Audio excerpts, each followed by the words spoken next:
sur notre plateau Acheter Louer crée l'événement sur ce salon de l'immobilier en faisant sa télévision.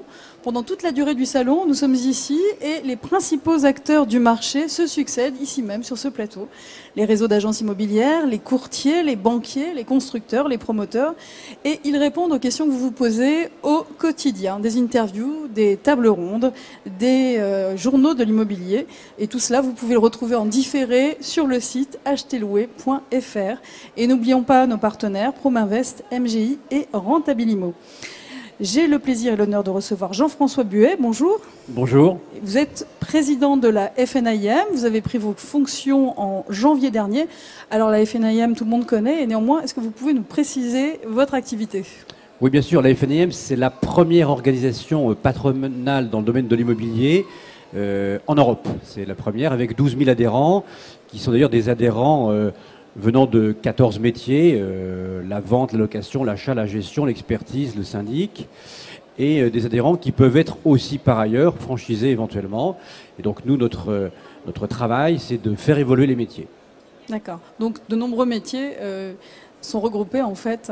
Oui, tout à fait. De nombreux métiers qu'on ne connaît pas toujours.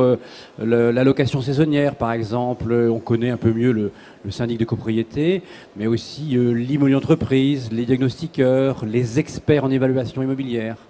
Très bien. Question sur le marché. Alors on le sait, le nombre de transactions a fortement chuté en 2012, malheureusement. Alors qu'en est-il de ce premier trimestre 2013 et quelles sont vos perspectives ? Alors, le premier trimestre 2013 est à l'image de la fin de 2012, c'est-à-dire sur un rythme assez faible.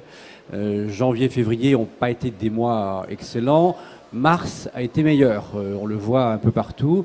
Ceci étant, c'est traditionnel, c'est saisonnier. On est sur une activité où traditionnellement, de novembre à février, il y a quand même un peu moins d'activité. Là, pour autant, on est quand même sur un rythme qui est toujours légèrement inférieur à ce qu'on connaissait l'année dernière à la même époque. Et qu'en est-il des prix ? On parle d'une assez forte baisse en province, on dit que ça baisse même à Paris, en Île-de-France. Quel est votre constat ? C'est très diversifié. C'est-à-dire qu'en fait, les prix subissent une légère baisse en moyenne, mais cette légère baisse cache des disparités énormes. En région parisienne, il y a des prix qui ne bougent pas. Il y a quelques prix sur des grands appartements qui baissent un peu, mais la moyenne est faible, d'ordre de 1 à 2%. Sur les grandes métropoles, on est à peu près sur le même rythme. Et c'est vrai que si on s'éloigne un peu des centres-villes, on peut avoir des baisses de prix supérieures, allant jusqu'à 2%. Par contre, lorsqu'on s'éloigne de ces grandes métropoles ou de villes moyennes, là on tombe sur un marché où il y a très peu d'acquéreurs. Et donc là, les ventes qui se réalisent constatent des baisses de prix plus importantes qui peuvent aller jusqu'à 10%.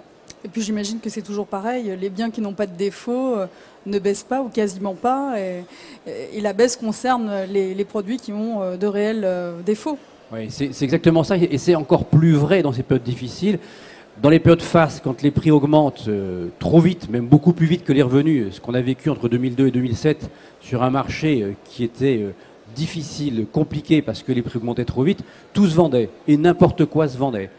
Et sur un marché qui retrouve son équilibre, on arrive exactement à l'inverse. C'est-à-dire que les produits qui ont une caractéristique négative, c'est-à-dire mauvais type de chauffage, construction obsolète, situation mauvaise, exposition mauvaise, beaucoup de travaux, ceux-là subissent une